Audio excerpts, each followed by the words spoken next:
तो हेलो दोस्तों, कैसे हैं आप लोग। उम्मीद करते हैं बहुत अच्छे होंगे और आपकी पढ़ाई भी बहुत जबरदस्त तरीके से चल रही होगी। तो आज हम लोग क्लास 10th का प्रश्नावली 4.3 पूरा का पूरा सॉल्व करने वाले हैं। यानी आज हम लोग पढ़ेंगे द्विघात समीकरण और द्विघात समीकरण में भी प्रश्नावली 4.3। इससे पहले हमने प्रश्नावली 4.2 पूरा का पूरा सॉल्व करवा दिया है। तो आज हम लोग प्रश्नावली 4.3 को बहुत ही इजी वे में सॉल्व करना सीखेंगे। तो यदि आप पहली बार हमारे चैनल पर आए हैं और हमसे जुड़कर पढ़ना चाहते हैं यूपी बोर्ड के लिए, तो अभी हमारे चैनल को सब्सक्राइब कर लीजिए, क्योंकि हम आपके लिए ऐसे ही लगातार कंटेंट लेकर आते रहते हैं। तो चलिए बिना देरी के वीडियो शुरू करते हैं और देखते हैं कि इन प्रश्नों को कितनी आसानी से हम लोग सॉल्व करने वाले हैं। जो हमारा पहला प्रश्न है वो देखिए कह रहा है यहाँ पे कि निम्न द्विघात समीकरणों के मूल की प्रकृति ज्ञात कीजिए, यदि मूलों का अस्तित्व हो तो उन्हें ज्ञात कीजिए। यानी सबसे पहले आपको इसकी प्रकृति बतानी है और यदि उसका अस्तित्व है तो उसे भी ज्ञात करना है। तो देखिए मूलों की प्रकृति कैसे निकाली जाती है। इसके लिए एक फार्मूला होता है जिसे आप विविक्तिकर के नाम से जानते हो। इसे किस नाम से जानते हो? विविक्तिकर। ठीक है, ये विविक्तिकर बहुत ही इंपॉर्टेंट है। विविक्तिकर बराबर देखिए पहले द्विघात समीकरण का जो रूप होता है उसको हम लिखकर आपको पूरा फार्मूला समझा देते हैं, फिर इस प्रश्न को सॉल्व करेंगे। देखिए विविक्तिकर कैसे निकाला जाता है। तो जो हमारा द्विघात समीकरण होता है उसका मूल रूप क्या होता है? होता है ax² plus bx plus c बराबर 0 होता है। तो जो विविक्तिकर होता है उसको d से दर्शाते हैं और d बराबर फार्मूला होता है आपका b² माइनस 4ac। यानी जो b है आपका वो x का गुणांक है और जो a है आपका वो x² का गुणांक है और जो c है आपका वो कांस्टेंट है, मतलब अचर है। ठीक है, तो उम्मीद करते हैं आपको ये फार्मूला समझ में आया होगा। d बराबर b² माइनस 4ac ये विविक्तिकर का फार्मूला है। अब विविक्तिकर में भी 3 आपके रूल होते हैं, नियम होते हैं। रूल क्या होते हैं कि देखिए यदि विविक्तिकर यानी d का मान यदि 0 के बराबर आ जाए, यानी यदि आप d का मान निकाले और वो 0 के बराबर आ जाए तो आप कहोगे मूल जो है मूल बराबर तथा समान है, यानी मूल बराबर और समान है। ठीक है, जब आप d बराबर 0 निकालोगे तो क्या कहोगे? मूल बराबर तथा समान है। अगर d आप निकाले और उसका मान 0 से बड़ा हो गया, यानी d का मान 0 से बड़ा हो गया, तो कहोगे आप मूल वास्तविक तथा असमान है। क्या कहोगे आप? मूल वास्तविक तथा असमान है। ठीक है, यहाँ पे लिख दोगे असमान है। उसके बाद यदि आप d बराबर निकाले और d का मान 0 से कम आ गया, मतलब माइनस में आ गया, तब आप क्या कहोगे? कहोगे जो मूल है मूल काल्पनिक है। कैसा है? काल्पनिक है। ठीक है, ये फार्मूला आपको याद रखना है। ये फार्मूला क्यों याद रखना है, ये बातें क्यों याद रखनी है? क्योंकि इसी को ध्यान में रखते हुए हम इन प्रश्नों को सॉल्व करने वाले हैं। तो चलिए देखिए यहाँ पे लिखा है आपका 2x² माइनस 3x प्लस 5 बराबर 0। तो यहाँ पे यदि हम देखें तो x² का गुणांक मतलब जो a है वो आपका 2 है और जो b है वो आपका -3 है। ठीक है, हम चिन्ह के साथ इनको लेते हैं और जो c है वो कितना है? कांस्टेंट 5 है। तो हम क्या करेंगे? सबसे पहले विविक्तिकर d बराबर निकालेंगे। तो d बराबर फार्मूला क्या होता है आपका? b² minus 4ac। तो यहाँ पे रख देंगे d बराबर b का मान कितना है? -3 है, इसका कर देंगे स्क्वायर माइनस 4a का मान कितना है? 2 है और c का मान कितना है? 5 है। तो यहाँ से हम लोग क्या करते हैं? इसको आगे सॉल्व करते हैं। देखिए आगे अगर हम करेंगे तो यहाँ पे देखिए हमको 3 का स्क्वायर करना था। 3 का स्क्वायर कितना हो जाएगा आपका? 9। यानी d बराबर कितना आ गया? यहाँ पे लिख देंगे d बराबर, इधर तो आ गया 9 माइनस, अब देखिए यहाँ पर कितना था? तो यहाँ पर तो देखिए 4 दूना 8 और 8 पन 40, यानी यहाँ पर हो जाएगा कितना? यहाँ पर हो जाएगा आपका 40। तो यहाँ पे देखिए d बराबर जब आप निकालोगे तो 40 में से 9 घटाओगे तो कितना हो जाएगा? -31 हो जाएगा। यानी जब आप 40 में से 9 को घटा दिए, देखिए यहाँ पे 3 तरीका 9 हो गया था और 4 दूनी 8 8 पन 40, तो 40 में से हमने क्या घटा दिया? यहाँ पे 9 घटा दिया तो कितना आ गया आपका मान? -31 आ गया। ठीक है, यानी अब हम देखेंगे यहाँ पे तो d का जो मान है, d का मान क्या है? 0 से कम है। तो जब d का मान 0 से कम है तो मूल कैसा है? मूल काल्पनिक है। और यदि मूल काल्पनिक होता है तो उसका अस्तित्व नहीं होता। तो लिख देंगे यहाँ पे आप लिखोगे कि जो d है वो 0 से छोटा है, अतः यहाँ लिखोगे मूल काल्पनिक है। यहाँ पे लिख दोगे मूल कैसा है? काल्पनिक यहाँ पे काल्पनिक है और इसका अस्तित्व नहीं है, ऐसे लिख दोगे, और इसका अस्तित्व नहीं है। इतना आप लिखोगे, आपका उत्तर तैयार हो गया। ठीक है, अस्तित्व यहाँ पे नहीं है। यदि अस्तित्व होता तो इसका गुणनखंड करके हमको यक्स की वैल्यू निकालनी होती, लेकिन हमारा अस्तित्व है नहीं, तो इसलिए हम लोग क्या करेंगे, यही आपका आंसर मान लेंगे और आगे बढ़ जाएंगे। ठीक है, तो उम्मीद करते हैं आपको ये जो पहला सवाल था ये समझ में आया होगा, और जो फार्मूला हमने बताया है विविक्तिकर का वो आपको एकदम याद हो चुका होगा, और जो नियम हमने आपको 3 बताए हैं वो आपको समझ में आ गए होंगे। तो चलिए इसी के साथ बढ़ते हैं अपने अगले प्रश्न में। देखिए, इसी का प्रश्न है दूसरा। इसका प्रश्न दूसरा क्या है, 3x² minus 4 under root 3x plus 4 बराबर 0। आप लोग क्या करते हो, अंडर रूट जैसे देखे आप घबरा जाते हो कि अंडर रूट आ गया, अब इसका गुणनखंड कैसे होगा, विविक्तिकर कैसे निकालेंगे, हमें तो आता नहीं है। तो ये बहुत आपके सरल प्रश्न माने जाते हैं, क्योंकि ऐसे प्रश्न जो है फार्मूला पर आसानी से बैठते हैं और आसानी से सॉल्व भी हो जाते हैं, डरना नहीं है। चलिए देखते हैं इसका विविक्तिकर निकालते। देखिए, जब विविक्तिकर d बराबर आप निकालोगे तो d बराबर फार्मूला क्या लगाओगे, b² माइनस 4ac। यहाँ पे सबसे पहले आप लिखोगे a बराबर, तो a बराबर देखिए x² का गुणांक a होता है, तो a बराबर कितना है आपका 3 है, और b बराबर कितना है, तो x का गुणांक जो है आपका -4 अंडर रूट 3, ये b का मान है, और जो c का मान है कांस्टेंट वाला वो 4 है। तो इस फार्मूले पर हम लोग क्या करते हैं, इस फार्मूले पर बैठा देते हैं। तो d बराबर कितना निकालेंगे, b² मतलब -4 अंडर रूट 3 का क्या कर देंगे स्क्वायर, -4, a का मान कितना है 3 है, और c का मान कितना है 4 है। तो देखिए d बराबर, अब यहाँ पे -4 का स्क्वायर आप करोगे तो कितना हो जाएगा, 16 हो जाएगा, और ये जो स्क्वायर है इसका अंडर रूट में गुणा कराओगे तो स्क्वायर से रूट खत्म हो जाता है, तो कितना बचेगा यहाँ पे 3 बचेगा। अब यहाँ पे माइनस, देखिए 4 तिहाई 12, 12 चौक 48, यहाँ पे आ गया 48। तो d बराबर यहाँ पे कितना आ गया, 16 तिया 48, और यहाँ 48 आ गया। अब देखिए 48 में से 48 को घटाएंगे, कितना आएगा आपका मान, 0 आएगा, यानी d का मान क्या आ गया, 0 आ गया। तो आप यहाँ पे देखो, शुरू में जब हम आपको समझाए थे कि जब d का मान 0 आ जाता है तो मूल बराबर और समान है। तो ये मूल कैसे हैं, ये मूल बराबर है और क्या है, समान है। तो जब मूल बराबर है, यानी लिखेंगे यहाँ पे मूल बराबर, यहाँ पे लिख देंगे बराबर तथा समान है। ठीक है, तथा समान है। इतना लिखने के बाद आपको क्या करना पड़ेगा, इस यक्स की वैल्यू निकालनी पड़ेगी, क्योंकि जो मूल है आपका वो समान है। जब काल्पनिक होता है तभी इसका अस्तित्व नहीं होता, अथवा इसका अस्तित्व होता है। तो ये तो मूल आपका बराबर और समान है, तो इसका अस्तित्व है, तो लिख देंगे अतः इसका अस्तित्व है, लिख देंगे अतः अस्तित्व है, ऐसे लिख देते हैं अस्तित्व है। इतना लिखने के बाद आप क्या करोगे, इसका गुणनखंड करोगे। देखिए इसका गुणनखंड हम लोग करते हैं, यहाँ पे लिखेंगे 3x² minus 4 under root 3x plus 4 बराबर 0। अब आप करिए क्या कि अगर आप ध्यान से देखें तो कुछ न करिए, देखिए यहाँ पे पहले का तीसरे में गुणा करवाते हैं, हमने आपको गुणनखंड निकालना भी बताया था, 4 तिहाई 12 हो जाएगा। तो 4 तिहाई 12 को हम लोग क्या करेंगे, देखिए यहाँ पे 12 लिख दिए, 12 को हम कह सकते हैं 4 तिहाई 12। अब 4 को हम तोड़ सकते हैं किसमें, 2 और 2 में, यानी अगर हम देखें यहाँ मान लेते हैं आपका 12 है, 12 को हमने क्या किया 4 तिहाई 12 कर दिया, और 4 को तोड़ा 2 और 2 में, और इसको 3 को तोड़ा अंडर रूट 3 और अंडर रूट 3 में।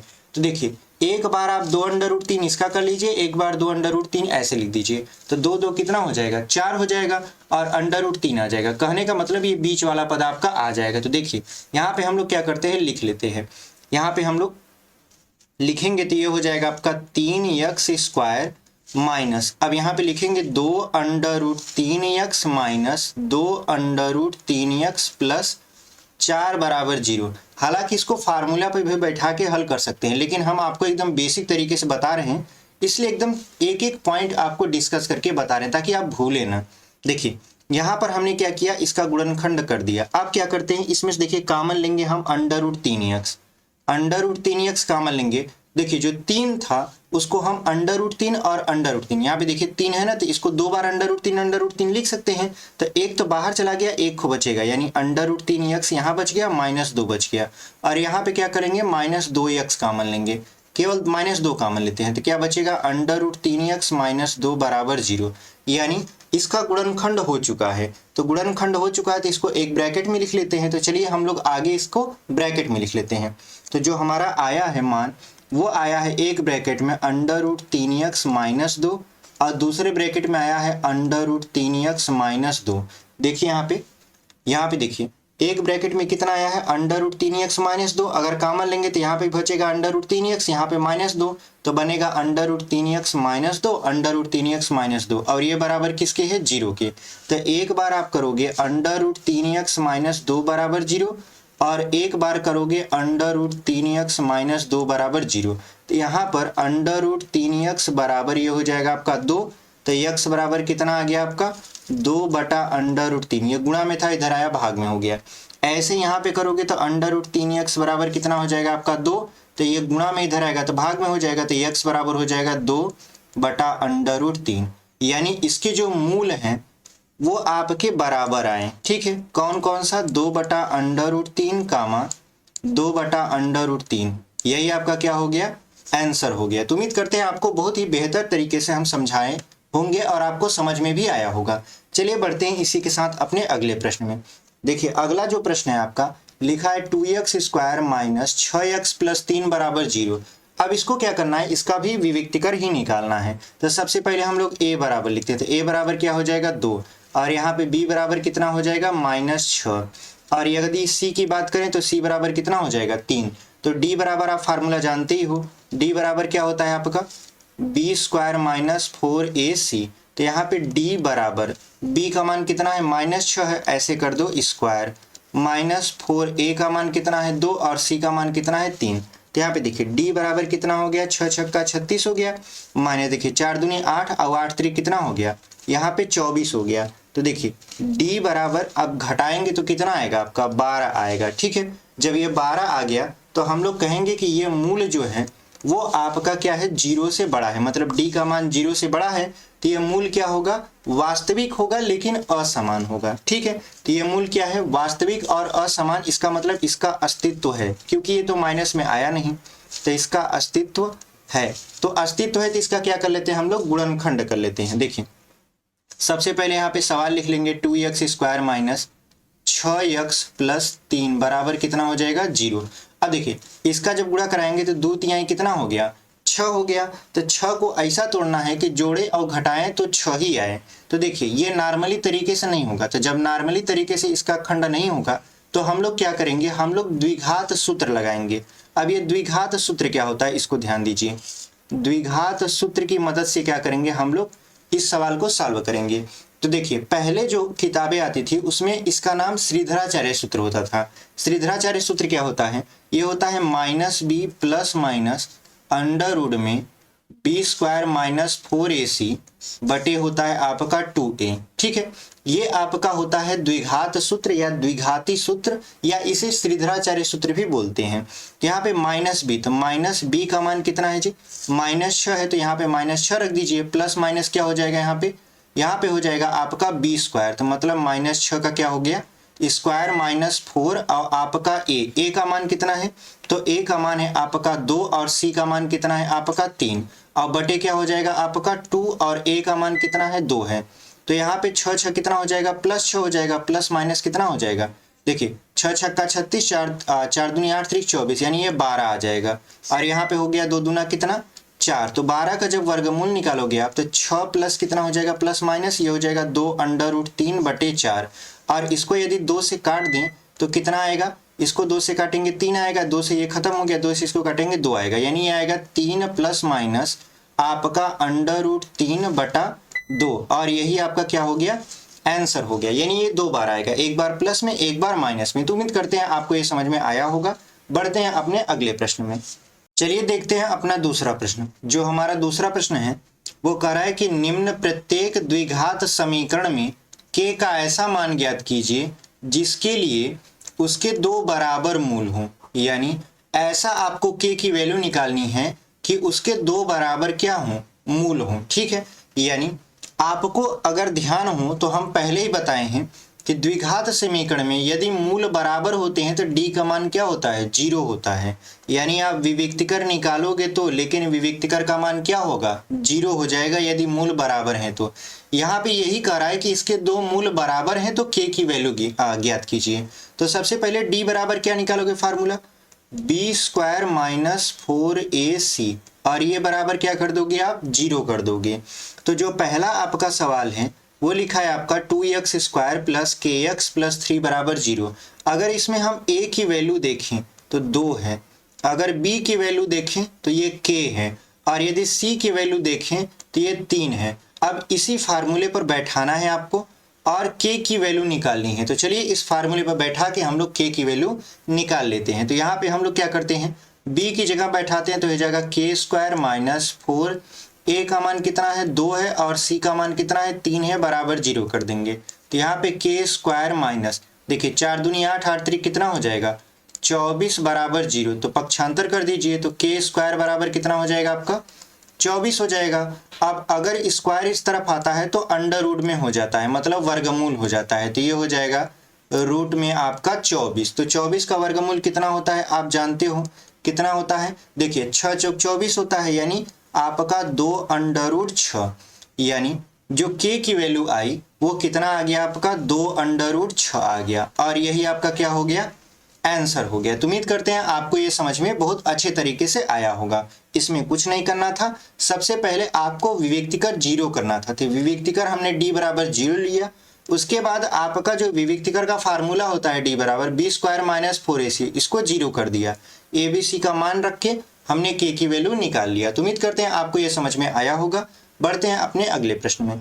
देखिए हमारा जो अगला प्रश्न है ये दूसरा का ही दूसरा है, के एक्स माइनस 2 प्लस 6 बराबर 0। तो यहाँ पे आपको क्या करना पड़ेगा, सबसे पहले इसमें गुणा करवाना पड़ेगा, तब जाके आप आगे सॉल्व कर पाओगे। तो चलिए पहले हम सवाल लिख लेते हैं, के एक्स यहाँ पे हो जाएगा x माइनस 2 प्लस 6 बराबर 0। तो यहाँ पे गुणा करवा दीजिए, तो ये हो जाएगा आपका के x square minus 2kx plus 6 बराबर 0।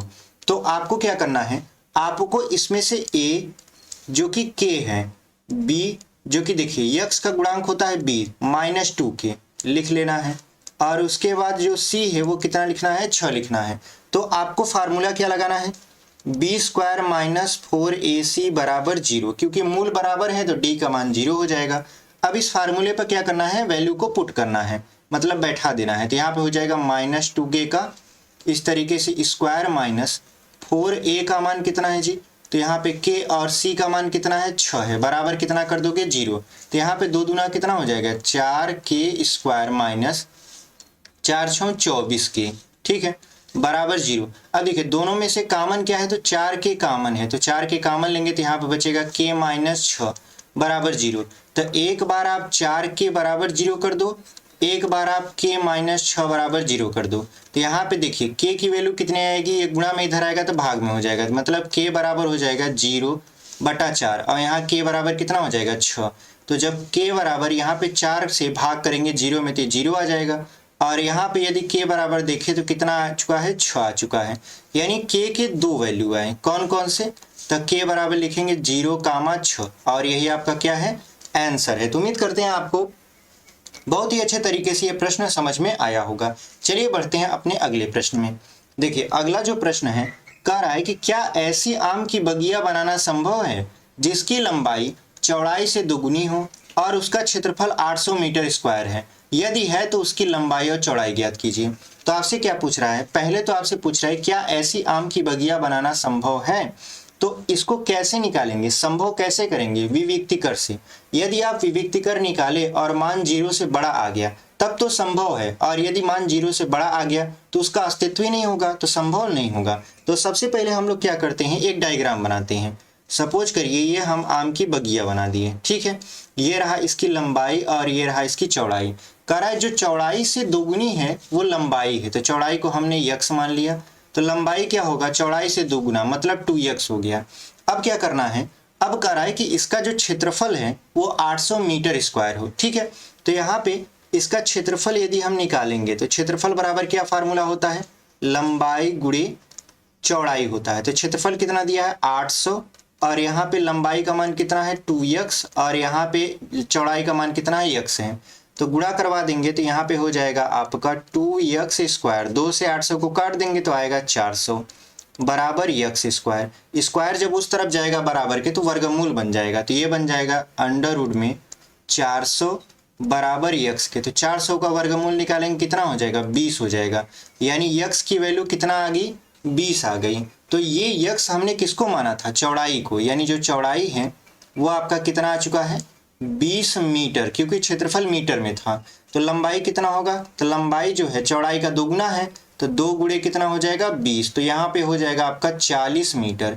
यानी ऐसी आम की बगिया बनाना संभव तो है, क्योंकि यदि संभव ना होता तो लंबाई चौड़ाई प्लस में आते ही नहीं। तो लिख देंगे आम की बगिया बनाना संभव है। ठीक है, लिख देंगे यहाँ पे आम की बगिया बनाना संभव है। ठीक है, बगिया बनाना संभव है, यहाँ पे आप ऐसे लिख देंगे संभव है। उसके बाद आपसे क्या पूछ रहे थे लंबाई और चौड़ाई, तो लंबाई और चौड़ाई तो आपने निकाल के रखा है कितना 20 और आपका लंबाई 40 है, यही आपका क्या हो जाएगा आंसर हो जाएगा। ठीक है, यानी आम की बगिया बनाना संभव है और उसकी लंबाई 40 मीटर है और चौड़ाई कितना है 20 मीटर है। तो उम्मीद करते हैं आपको ये प्रश्न बहुत ही अच्छे तरीके से समझ में आया होगा। एकदम सरल रूप से हमने समझाने की कोशिश इस वीडियो में किया है आपको। चलिए बढ़ते हैं अपने अगले प्रश्न में। अगला जो प्रश्न है आपका देखिए, लिखा है क्या निम्न स्थिति संभव है, यदि है तो उनकी वर्तमान आयु ज्ञात कीजिए। यानी सबसे पहले आपको शर्त दिया है क्या निम्न स्थिति संभव है, अगर है तो उनकी वर्तमान आयु ज्ञात कीजिए। अब यहाँ सवाल शुरू होता है, दो मित्रों की आयु का योगफल 20 वर्ष है, 4 वर्ष पूर्व उनकी आयु का गुणनफल 48 था। ठीक है, यानी अगर हम देखें तो दो मित्र हमारे पास हैं, एक मान लेते हैं पहला मित्र यहाँ है दूसरा मित्र यहाँ है। अगर हम माने कि दोनों मित्रों की आयु में से पहले मित्र की आयु x वर्ष है। ठीक है, अब देखिए योग कितना है 20 वर्ष है। अगर आपसे कहें कि आपके पास 10 रुपए हैं जिसमें से आप मुझे 5 रुपए दे दीजिए, तब आपके पास कितना बचेगा, तो आप कहोगे हमारे पास 5 रुपया बचा। तो हम कहेंगे कैसे बचा, तो आप कहोगे कि जो मेरे पास था उसमें में से मैंने जो आपको दे दिया उसको माइनस कर दिया, तब जाके मेरे पास जो बचा है वो मैं बता पा रहा हूँ। यानी अगर दोनों के पास मतलब कुल मिला जुलाकर 20 वर्ष इनकी आयु का योगफल था, जिसमें से एक भाग हमने मान लिया x वर्ष है, तो दूसरा भाग कितना होगा 20 माइनस x वर्ष, यानी जितना हमारे पास था उसमें में से जितना हमने दे दिया उसको घटा देंगे, तो जितना शेष बचा है वो हमें मिल जाएगा। ये इनकी वर्तमान आयु है, ये बात ध्यान में रखिएगा। अब चलते हैं 4 साल पीछे, यानी 4 वर्ष पूर्व, लिख देते हैं यहाँ पे 4 वर्ष पूर्व। अगर हम 4 वर्ष पूर्व की बात करते हैं तो दोनों की आयु 4-4 साल क्या होगी कम होगी। तो जो पहला मित्र था वो हो जाएगा x माइनस 4 वर्ष का, और जो दूसरा मित्र था वो हो जाएगा आपका 20 माइनस x, तो इसकी वर्तमान आयु थी 4 कम कर दीजिए तो ये हो जाएगा आपका 16 माइनस x वर्ष। ये इनकी 4 साल पूर्व आयु है। अब इनका गुणनफल निकालते हैं, क्योंकि कहा है कि गुणनफल 48 था, तो यहाँ पे निकालेंगे गुणनफल। ठीक है, लिख देंगे गुणनफल बराबर कितना x माइनस 4 और यहाँ पे कितना हो जाएगा आपका 16 माइनस x। अब गुणनफल कितना दिया है 48, तो लिख लेते हैं 48 बराबर, अब गुणा करवाइए x का 16 में करवाएंगे तो 16x माइनस x स्क्वायर। अब यहाँ पे 4 का 16 में करवाएंगे तो 16 चौका कितना होता है 64, और यहाँ पे 4 का माइनस x में गुणा होगा तो प्लस कितना हो जाएगा 4x। अब देखिए ये जो माइनस वाला है इसको पक्षांतर कर देते हैं, पहले यहाँ लिख लेते हैं 48 बराबर, अब देखिए 16x और 4x कितना हो जाएगा आपका 20x माइनस यहाँ पे कितना था x स्क्वायर माइनस 64। अब इन सब को इस तरफ लाते हैं, मतलब इस तरफ, तो ये क्या हो जाएंगे जो प्लस था वो माइनस हो जाएगा और जो माइनस था वो प्लस हो जाएगा। तो देखिए x स्क्वायर माइनस था तो ये प्लस में हो जाएगा, तो हो जाएगा x square minus 20x plus 64 और प्लस 48। ठीक है, क्योंकि 48 तो अपनी जगह पर था। तो देखिए जो आपके प्लस में थे वो माइनस में हो चुके हैं और जो माइनस में था वो प्लस में हो चुका है। तो यहाँ पे देखिए आपका x square minus 20x plus, अब देखिए 4 और 8 कितना हो जाएगा 12, 6 4 10, अब ये कितना हो जाएगा 11 बराबर 0। यानी हमको गुणनखंड करना है अब किसका x square minus 20x plus 112 का। तो सबसे पहले क्या करेंगे हम लोग, इसके अस्तित्व की जांच करेंगे, क्योंकि यहाँ पे पूछ रहा है ना क्या निम्न स्थिति संभव है। तो सबसे पहले संभव है कैसे जानेंगे, विविक्तिकर निकाल कर। तो विविक्तिकर चलिए निकालते हैं। तो d बराबर आप क्या जानते हो formula, B square minus 4ac। अगर इसका मान d का 0 से बड़ा हो गया तब तो हम कहेंगे कि अस्तित्व है। यदि 0 से बड़ा नहीं हुआ या 0 के बराबर नहीं हुआ, माइनस में आ गया, तो कह देंगे अस्तित्व ही नहीं है और इसको सॉल्व करना ही नहीं पड़ेगा। तो चलिए हम लोग क्या करते हैं, ए बी सी का मान निकालते हैं। देखिए ए का मान यहाँ कुछ नहीं तो हम क्या मान लेंगे, 1 मान लेंगे। तो ए बराबर क्या मान लेंगे, 1। और बी का मान कितना हो जाएगा, तो बी का मान हो जाएगा आपका -20। और जो सी है, सी का मान कितना है, 112 हो गया। ठीक है, अब देखिए अब हम लोग क्या करते हैं, विविक्तिकर के फार्मूले पर इसको बैठा देते हैं। तो यहाँ पे देखिए डी बराबर फार्मूला हमने पहले से लिखा था, एक बार और लिख देते हैं, बी स्क्वायर माइनस 4ac। अब यहाँ पे d बराबर, b की वैल्यू देखिए कितना था यहाँ पे, तो b की वैल्यू था -20। तो हम लोग क्या कर देते हैं, यहाँ पे -20 लिख देंगे। तो -20 लिख दिए और लिख दिए इसका स्क्वायर -4। a का मान 1 था और c का मान कितना था, तो c का मान देखिए यहाँ पे था 112। तो हम लोग क्या करते हैं, 112 यहाँ पे लिख देते हैं। यहाँ पे लिख दिए 112। अब देखिए d बराबर यहाँ पर 20 का स्क्वायर कितना हो गया आपका, 400 माइनस, अब देखिए 12 चौक 48। तो यहाँ पे हो जाएगा 48 और 4 एक कम 4, मतलब ये हो जाएगा 448। अगर घटाया जाए तो d बराबर आप देखोगे -48 मिलेगा, क्योंकि 400 में से -448 घटाओगे तो -48 बचेगा। और आप देख रहे हो कि जो d की वैल्यू है वो क्या है, d की वैल्यू 0 से कम है। इसका मतलब ये है कि ये मूल जो है इसके मूल कैसे हैं, काल्पनिक हैं, वास्तविक तो है ही नहीं। जब मूल काल्पनिक है तो इसका अस्तित्व नहीं होगा, तो लिख देंगे इसका अस्तित्व नहीं होगा।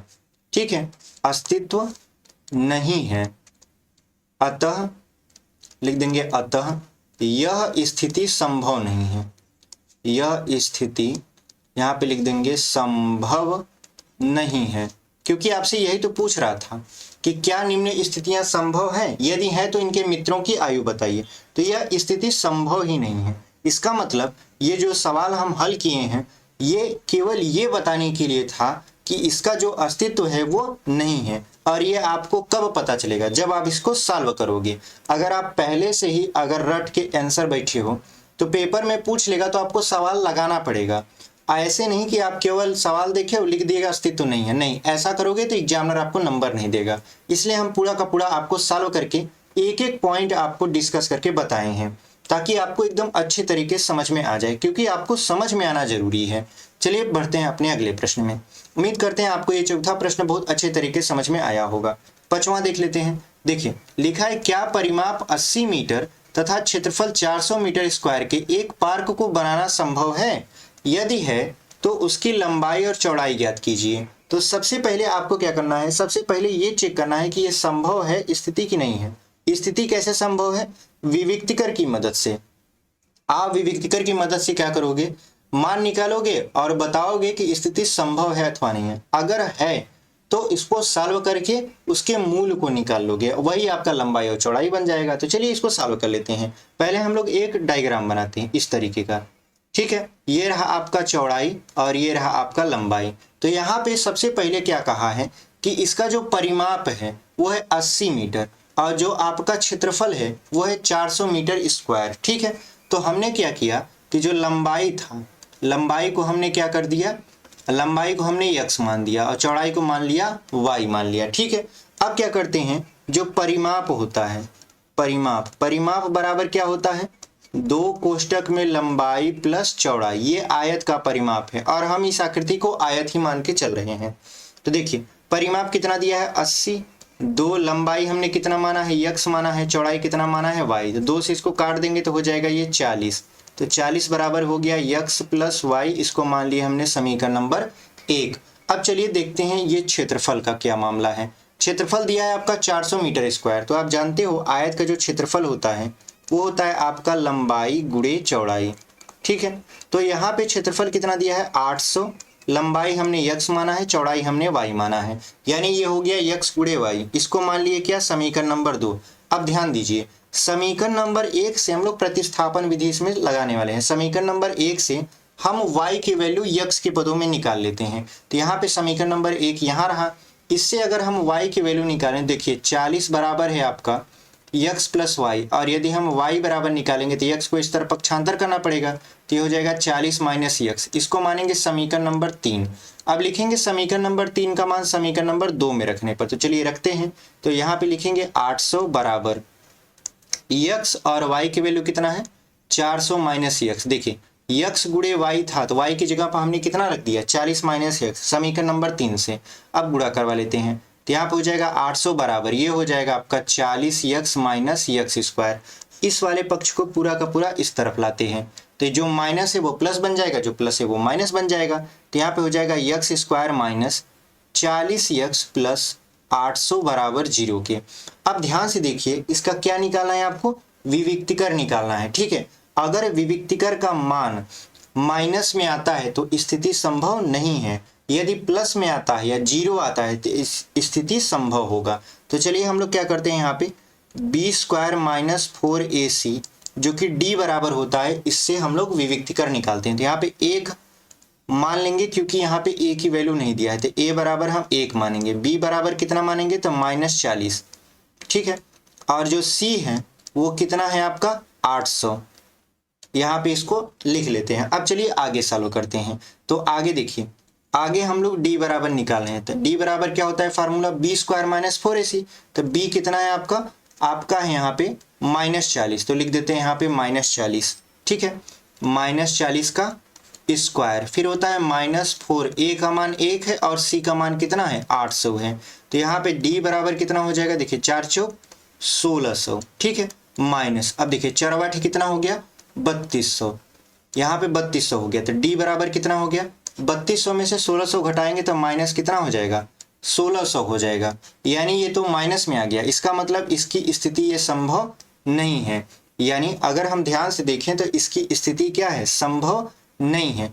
नहीं, यहाँ पे हम लोग थोड़ा सा क्या कर रहे हैं, गलती कर रहे हैं। गलती देखिए यहाँ पे क्या है कि यहाँ पर देखिए 400 लिखा है और हम लिख दिए हैं यहाँ पे 800। ये हमारा गलत हमने सॉल्व कर दिया। यहाँ पे आपको 400 लिखना है, तो जो ये c का मान आएगा वो कितना होगा 400 होगा। तभी तो हम कह रहे हैं कि कहाँ मिस्टेक हो रहा है। देखिए यहाँ पे क्षेत्रफल 400 दिया था, हमने क्या लिख दिया था 800 लिख दिया था, जिसकी वजह से यहाँ पे क्या हो गया, यहाँ पे हमारा ये वाला जो वैल्यू है वो माइनस में आने लगा। ठीक है, तो यहाँ पे जो c की वैल्यू है वो कितना हो जाएगी 400 हो जाएगी। मतलब जहाँ 800 था वहाँ पे आपको क्या कर लेना है 400 कर लेना है। ठीक है, बाय मिस्टेक हम यहाँ पे क्या लिख दिए थे 800 लिख दिए थे। तो यहाँ पे देखिए यदि हम 400 लिखेंगे यहाँ पे तो 4 चौक कितना हो जाएगा, ये भी हो जाएगा आपका 1600। तो 1600 में से 1600 जाएगा तो ये -1600 नहीं बचेगा, ये बचेगा 0, यानी d का मान कितना आ गया 0 आ गया। तो हमारा जो समीकरण बना था उसको एक बार लिख लेते हैं। तो समीकरण था आपका x स्क्वायर माइनस, देखिए यहाँ पे समीकरण आपका कितना था x square minus 40x plus 400 बराबर 0। तो यहाँ पे हम लोग क्या करते हैं x स्क्वायर माइनस लिख लेते हैं 40x और प्लस कितना 400 बराबर 0। अब इसको फार्मूले से सॉल्व करना आपको बताते हैं। एक प्रश्न तो फार्मूले से सॉल्व करना बनता है। देखिए यहाँ पे x स्क्वायर है तो लिख दीजिए, यहाँ पे इसको लिख दीजिए 2 गुणे x गुणे 20 प्लस यहाँ पे 400 को लिख दीजिए 20 का स्क्वायर बराबर 0। अब आप देखिए इसको हम मान लिए a, तो ये बन गया a स्क्वायर माइनस 2a और b, और इसको हमने b माना तो ये बन गया b स्क्वायर। तो आपके हिसाब से कौन सा फार्मूला ये बन रहा है, a square minus 2ab plus b square, मतलब ये a माइनस b का होल स्क्वायर है। ये कौन सा फार्मूला बनना है, a माइनस b का होल स्क्वायर का फार्मूला ये क्या कर रहा है बन रहा है। जहां a हमने माना है x को, b हमने माना है 20 को, तो रख दीजिए इसी फार्मूले पर। तो हो जाएगा x माइनस 20 का होल स्क्वायर बराबर कितने के 0 के। अब स्क्वायर देखिए है तो 2 बार इसको लिखना पड़ेगा, x माइनस 20 और यहाँ पे लिखना पड़ेगा x माइनस 20 बराबर 0 के। अब एक बार x माइनस 20 बराबर आप 0 कर दीजिए, फिर एक बार x माइनस 20 बराबर आप 0 कर दीजिए, तो x बराबर कितना मान आएगा 20, यानी x का मान कितना आ गया 20 आ गया। तो आपको निकालना है y की वैल्यू। तो देखिए हमने आपको समीकरण नंबर 1 बना के यहाँ पे बताया था कि x प्लस वाई बराबर 40 है, यानी x प्लस वाई बराबर कितना है आपका, यहाँ पे x प्लस वाई बराबर 40 था, जहाँ पे x की वैल्यू हमें पता है 20, तो 20 प्लस वाई बराबर 40। तो y बराबर कितना हो जाएगा, 40 में से 20 को घटाएंगे 20 आएगा, यानी आपका y का वैल्यू 20 और x का वैल्यू भी 20 है। इसका मतलब ये है कि इसकी जो लंबाई है वो भी 20 मीटर है और जो इसकी चौड़ाई है वो भी आपका कितना है, 20 मीटर है। इसका मतलब ये है कि जो आकृति हम बना रहे थे, यहाँ पे देखिए, यहाँ पे पूछ रहा था ना क्या परिमाप 80 मीटर और 400 मीटर स्क्वायर के एक पार्क को बनाना संभव है। तो जो पार्क का आकृति होगा वो वर्गाकार होगा क्योंकि इसकी लंबाई भी बराबर है और चौड़ाई भी बराबर है। तो लिख देंगे हाँ, स्थिति संभव है, यानी ऐसा पार्क बनाया जा सकता है जिसका परिमाप 80 मीटर और क्षेत्रफल 400 मीटर स्क्वायर हो।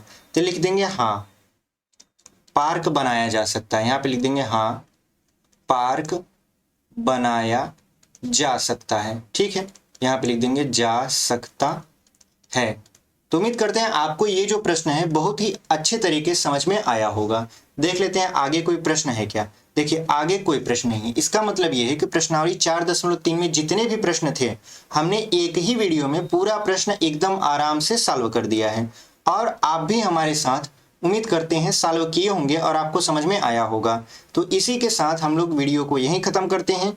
मिलते हैं आपसे किसी अगले वीडियो में किसी अगले टॉपिक के साथ। और अभी तक हमारे साथ जुड़कर आप पढ़ रहे हैं और चैनल को सब्सक्राइब नहीं किए हैं तो चैनल को जरूर सब्सक्राइब कर लीजिए। जो लोग पहले से सब्सक्राइब किए हैं वो वीडियो को जरूर शेयर करें, पसंद आता है तो लाइक कीजिए। तो मिलते हैं इसी के साथ अपने अगले वीडियो में, तब तक के लिए धन्यवाद।